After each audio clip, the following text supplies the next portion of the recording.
हम जब भी सोचते हैं एक अच्छी यूनिवर्सिटी के बारे में तो हमारे मन में ख़्याल आता है कि बाहर की यूनिवर्सिटी अच्छी हैं, अमेरिका वगैरह की। हमारे मन में नाम आता है ऑक्सफोर्ड, स्टैनफोर्ड, इन जैसी यूनिवर्सिटियों का। लेकिन मैं आपको बताना चाहता हूँ कि आज से 1500 साल पहले हमारे ही इंडिया में एक सबसे बड़ी यूनिवर्सिटी थी, ग्लोबली सबसे बड़ी यूनिवर्सिटी थी। और वहाँ पे एक एंट्रेंस होता था। उस टाइम पर 1500 साल पहले एक एंट्रेंस होता था जिससे सबका एडमिशन वहाँ होता था। वहाँ से देश की 20 कंट्रियों के लोग, अलग अलग देश के लोग आते थे और पढ़ते थे हमारे ही इंडिया में। उस टाइम पर एस्ट्रोलॉजी, साइंस, मैथमेटिक्स सभी सब्जेक्ट पढ़ाए जाते थे। उसमें 9th फ्लोर लंबी एक लाइब्रेरी थी जहाँ पर वहाँ के सभी देश के बच्चे पढ़ते थे। आप सोच सकते हैं कि 9th फ्लोर लंबी एक लाइब्रेरी कितनी लंबी होगी, उसमें कितनी किताबें होंगी। वो यूनिवर्सिटी अपने इंडिया ही के स्टेट में थी। हाँ, मैं बात कर रहा हूँ द नालंदा यूनिवर्सिटी की। Welcome to our channel. बात करते हैं द नालंदा यूनिवर्सिटी की। तो आज से 1500 साल पहले हमारे ही इंडिया के स्टेट बिहार में एक यूनिवर्सिटी थी जहाँ पर अलग अलग देशों के बच्चे पढ़ने आते थे और सीखने आते थे। मगर वो यूनिवर्सिटी एक ही रात में कहाँ गायब हो गई। ना किसी किताब में उसका नाम है, ना किसी भी हिस्ट्री के उसमें उसका नाम है। उसके लिए जानते हैं the real story of Nalanda. तो बात है 7वीं सेंचुरी की। चाइना से एक ट्रैवलर आते हैं जिनका नाम है स्वानसिन।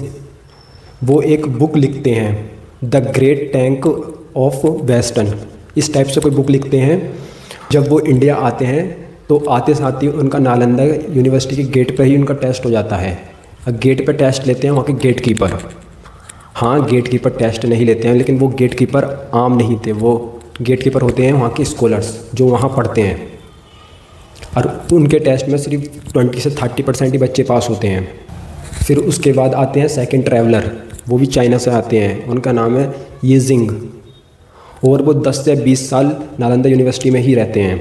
उस समय पर 7वीं सेंचुरी में जहाँ किसी भी देश में कोई यूनिवर्सिटी नहीं होती थी, वहाँ हमारे इंडिया में यूनिवर्सिटी थी। कोई स्कूलिंग सिस्टम नहीं था, लेकिन हमारे नालंदा यूनिवर्सिटी का जो सिस्टम था वो सबसे बेस्ट और यूनिक सिस्टम था। और वहाँ का रूटीन कुछ ऐसा होता था। वहाँ मॉर्निंग में सुबह मेडिटेशन होती थी और दिन में वहाँ ब्रेकफास्ट के बाद लेक्चर्स होते थे और रात में वहाँ डिबेट होती थी। हमें वहाँ रटाया नहीं जाता था जैसे हमें वहाँ यहाँ पास होने के लिए रटाया जाता है। वहाँ सिर्फ हमें डिबेट कराई जाती थी। जो हम सीखते थे उसको डिबेट के उसमें हमको एक दूसरे को समझाना होता था। वहाँ पर 1500 टीचर थे और कम से कम 10,000 स्टूडेंट थे।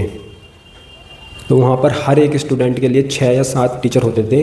तो हर एक स्टूडेंट को अपना एक मेंटर मिल जाता था आसानी से, उसकी प्रॉब्लम समझने के लिए और उससे बात करने के लिए।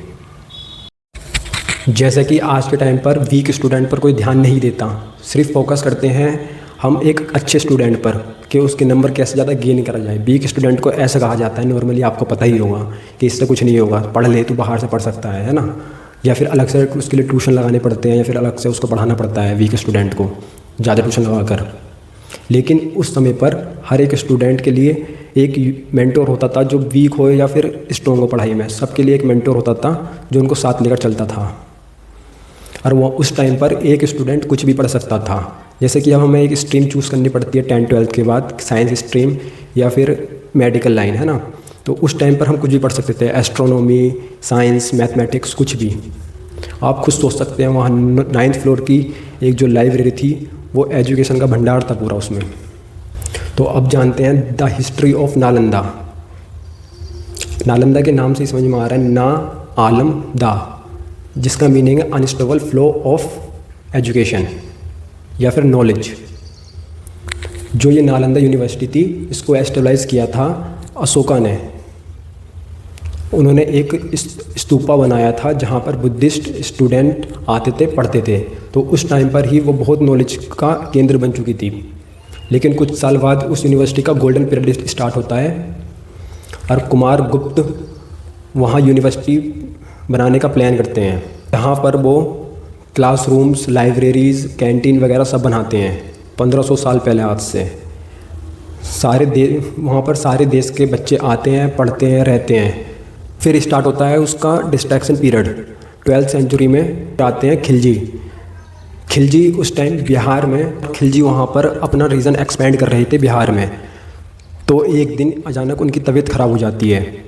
जब उनकी तबीयत ख़राब होती है तो सब लोग परेशान हो जाते हैं और सब लोग आपस में बातचीत करते हैं और रीजन में मतलब बिहार में घूमते हैं हर जगह जा जाकर कि कोई ऐसा डॉक्टर या फिर कुछ कोई मिल जाए जो उनका इलाज कर सके अच्छे से। लेकिन कुछ समय के बाद कोई उन्हें को बताता है कि आप नालंदा यूनिवर्सिटी जाइए, वहाँ के आचार्य से मिलिए। तो वो पहले तो मानते नहीं हैं, फिर बाद में जब वो मान जाते हैं तो वो कहते हैं हाँ ठीक है, मैं उनको बुला लूँगा अपने पास, लेकिन मैं उनकी कोई भी दवाई खाऊंगा नहीं। ठीक है, फिर उसको बुला लिया जाता है आचार्य जी को। जब आचार्य जी आते हैं तो आचार्य जी उनको दवाई बताते हैं, लेकिन वो मना कर देते हैं खाने से। तो फिर आचार्य क्या करते हैं, आचार्य उनकी जो वो कुरान पढ़ते हैं उस कुरान पर वो दवाई लगा देते हैं, और वो जब दवाई सूंघते हैं तो वो ऑटोमेटिक ठीक होने लग जाते हैं कुछ दिन बाद। फिर सब उनसे पूछते हैं कि आचार्य से कि आपने ऐसा क्या करा जिससे वो ठीक हो गए। उन्होंने तो आपकी कोई दवाई खाई भी नहीं, लेकिन वो बताते हैं मैंने उनकी कुरान पर ऐसी दवाई लगा दी थी जिससे कि सूंघ कर वो ठीक हो गए। जब ये सब कुछ खिलजी को पता लगता है तो खिलजी खुश होने के बजाय गुस्सा हो जाता है, और वो गुस्सा होने के बाद आचार्य को अपने पास बुलाता है, बातचीत करता है। फिर बाद में वो अपने साथ के सेनापति वगैरह सबसे बातचीत करते हैं, और जब वो डिसीजन लेते हैं कि इनके पास ऐसा कौन सी चीज़ है, कौन सा एजुकेशन है कि ये हमसे ज़्यादा परफेक्ट हैं, और कौन सी मतलब एक यूनिक चीज़ है जिससे कि हम ठीक हो सकते हैं ऐसी। तो वो सब डिसाइड करते हैं कि नालंदा यूनिवर्सिटी को ख़त्म कर देंगे। तो फिर बाद में वो उसको आग लगा देते हैं।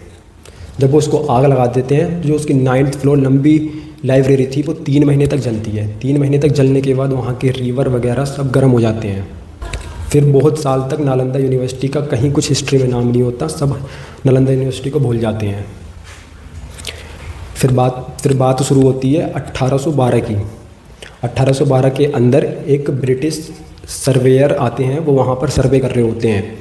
तब पता लगता है नालंदा यूनिवर्सिटी के बारे में। वो हर जगह जाकर देखते हैं, सर्वे करते हैं, तो वहाँ के लोगों से पूछते हैं।